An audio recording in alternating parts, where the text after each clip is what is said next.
This is, sadly, in a continuing issue that's going on, not just in Scottsdale, but around the country, certainly around the valley, is at about 9:15 this morning, we received the first 911 call coming in that said, this caller said that they had taken hostages, multiple hostages, in one of the bathrooms at Chaparral High School.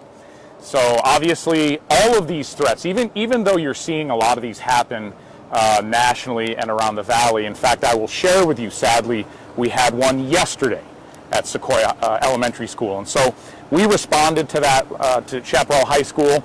The interesting piece of information that I think that is really important to this right now, because I've gotten some questions from parents about, why did we respond with 36 plus 40 officers to this location? Number one, huge campus. Number two, we have to always take these seriously.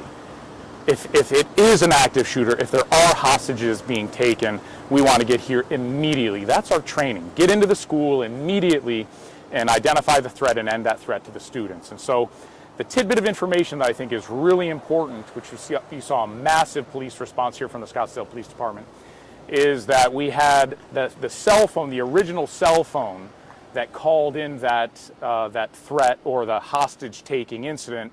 We pinged that to Chaparral High School on campus. So that lends credibility, a significant amount of credibility to this call. And so we responded immediately, officers from both the Foothills District, the Via Linda District, and then coming out of our downtown section as well.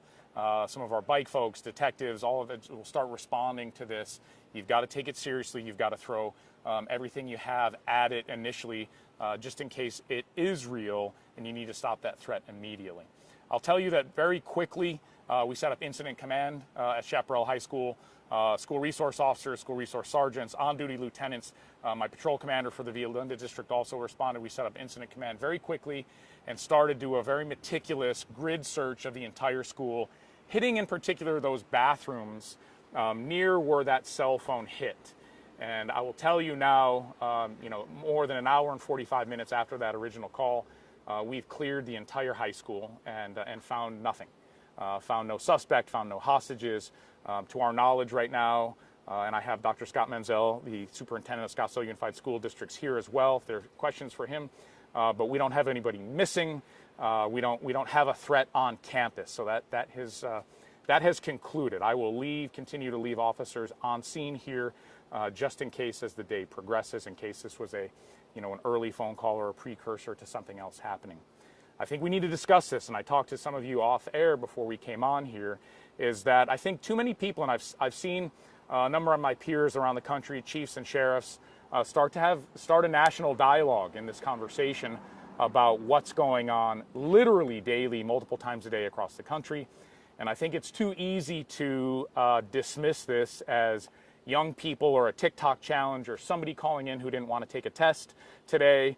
I think that is probably true in some small measure, in some small numbers of these going on. I would share with you that I think that this is akin to domestic terrorism. The amount that this is happening, the number that's happening on the daily, on the weekly, it's either domestic terrorism or it's state-sponsored terrorism to continue to foment the seeds of discontent, to continue with what I'll call, starting in the pandemic, a crisis of mental health amongst our children. I can share with you just from Sequoia Elementary School yesterday, when we lock down an elementary school and you have officers working throughout an elementary school, you literally have hundreds of elementary school children who are impacted for the rest of their lives. I have a high school full of young people who saw officers coming in with rifles and pistols drawn and shepherding them. That's what we do. We shepherd them into certain areas, lock them down into certain areas so that we could then search the entirety of the school. I promise you, there are young people today who will have this memory for the rest of their lives. And so I will tell you that while I do think it's some small measure, some young people out there who do this, and in the day and age, my day and age, people called in bomb threats, right? Because they didn't want to take a test. Today is wholly different. Today's wholly different. When you call in, I have hostages, I'm in a bathroom, and a cell phone comes back to this location. Now, I will share with you that there is a technology, and we believe this was brought to bear in this case, that I can mask exactly where my cell phone is coming from, and I can make it look like it's coming from Chaparral High School. And we believe that was the case here today. That's a whole next level from somebody just calling in and saying there's a bomb or there's a, I have hostages here. And so because we're seeing this so much, because we're seeing this around the country, this is a national crisis. And yeah, I use the word crisis. This is a national crisis that is befalling all states, many cities throughout the United States. And as such, I would call on our federal partners to recognize this as either a form of domestic terrorism or state-sponsored terrorism or independent hackers doing their level best to continue us down this path of a mental health crisis with our young people. If you can make us afraid at all hours of the day, you can make our young people afraid at all hours of the day, learning doesn't happen, socializing doesn't happen, school doesn't happen. And so you will disturb and upset the very fabric of this country if this continues, and it shows no signs of slowing down. And so I would call on my federal partners, who we have amazing relationships with here in the Valley, call on our federal partners nationally to start looking into this, to take the lead into this national trend and see if we can't find the state-sponsored or the domestic terrorists or the hackers that are doing this very calculated, very on purpose to upset the very fabric of our country. And so that's what I think is important. Our lockdown here at Chaparral High School is over. They have continued their day. A number of parents, probably in the couple hundred, have come here and retrieved their children or authorized their children to leave for the day due to that psychological trauma that I talked about. And so this is a discussion that I hope you're involved in the media. You drive a lot of discussion in this country, and I think this is that opportunity to drive that discussion about looking into this on a national level instead of just on the local level. Make no mistake, we're going to investigate this to the nines. We have not made an arrest. I know that'll be one of your questions. We have not made an arrest. We did not find the cell phone that we originally thought was on scene here. We now believe from my criminal intelligence unit that that was from somewhere else and just broadcast here to make it look like a legitimate threat. And so we're going to continue to follow that up. We also don't have an arrest from Sequoia Elementary School yesterday, but we have a very robust investigative mechanism that's really looking into that and seeing if we can't find a suspect in that as well. The last thing is I want our citizens really to know, our community, the surrounding community, that I don't care if I have 100 of these 100 days in a row. The Scottsdale Police Department, and I know my peer agencies around the Valley, are going to respond to this call in the same way every single time, on the chance that one time out of 1,000, it's real. That's what you expect from us. That's how our officers are trained. They get here, they move into harm's way, they move into the school, and they start making sure that everybody's safe. So that's where we stand today. I'm happy to take any questions. So you do not think it was a student on campus? At this moment, we don't know. But right now, what we believe is that the call originated somewhere else and was broadcast to make it look like it was on the campus. So with your technology and your investigation, do you guys have any inkling of where that broadcast originated from at this point? Not at this time. We do have some early information that this same person or group of people or actors, they likely did probably 3 in total, 1 in Arizona here and 2 elsewhere. So you think that it could be like abroad, overseas? I'm not ready to go there yet, not with the information that I have at the moment. All I can tell you is right now that we believe that the call originally started here. We have since proven that to be false. So to clarify, officers did go with their guns drawn inside classrooms, clearing each one? Inside the bathrooms, because remember, the information that we got originally was that there was a hostage taker in a bathroom with hostages. So obviously, with that level of threat and that level of information, they will enter those bathrooms with their weapons drawn. So the weapons were not drawn going into the classrooms? I don't know that. I don't believe so, but certainly there could always be cell phone video of that out there. Officers are trained very well to respond to a threat, and oftentimes they will have a weapon drawn. Because we did hear that they went into classrooms. So I guess my question is, do you worry about the trauma that I worry about the entirety of the trauma, but I think it's important for us to remember that the trauma here starts and typically stops with a caller who threatens the peace of a school day. And so that's where the trauma lies. When you have officers respond with firearms or firearms drawn, that's their job. And so I certainly, could there be trauma related to seeing a firearm? Well, I don't know. In our society today, I think we see a lot of firearms in video games and on TV. And so the trauma for me really starts when somebody calls and disrupts the peace of a school day of our children. Yeah.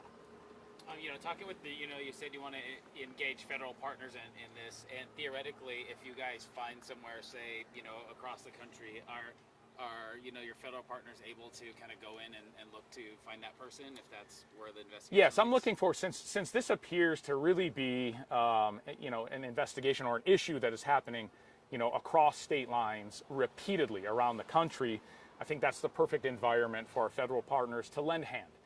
They don't necessarily need to take over all investigations, but it'd be great to have them involved, lending a hand because of interstate issues. I'm the chief of Scottsdale PD. I have no jurisdiction outside the state of Arizona. And so if we have the same actors committing crimes here against our young people, and they're committing the same crimes in other jurisdictions outside of the state of Arizona, that's an area that is fertile for our federal partners to come in and really start helping us out in those areas. Have you reached out to the FBI? Just Not since today, us too? but I will have a conversation with our local SAC, who's new to Phoenix. Terrific partners, and we have an amazing relationship with the Bureau here in the Valley. Do you know how many students here? 1,750. 1,750 students at Chaparral High School. The assist with Dr. Menzel. Thank you. Any other questions? Yeah, based on multiple arrests that have been made of 12-year-olds, specifically in Buckeye, why are these Sure. kids, getting younger and causing these threats? And what message do you have to parents? Oh, good heavens! You're dragging me down the rabbit hole, right? Of young people. I've had this discussion many a times.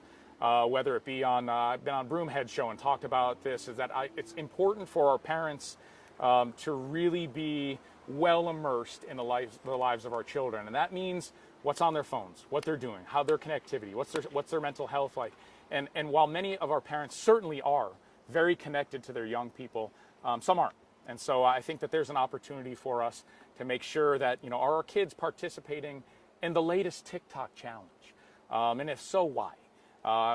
And so there has to be some discussion about if there are issues, if there are our young people are going through mental health issues. Let's have a conversation. Let's get the appropriate help that they need, because I think far too many young people are seeing what's going on in social media or are connected to social media.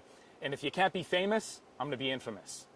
And so there is a reality to that. And so there has to be some dialogue that we have. But I think I mentioned early on, I think that there is a small percentage of this that is being driven by our young people today.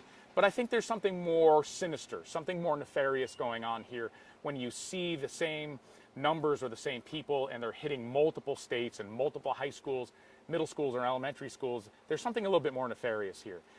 And it's not lost on me that we find ourselves in a divisive election year and a lot going on. And so is there an opportunity to just continue to undermine the very fabric of our society by getting to our young people first? And that's something I think we should all explore together. Do you have enough resources you've done this back to back now, 2 days in a row?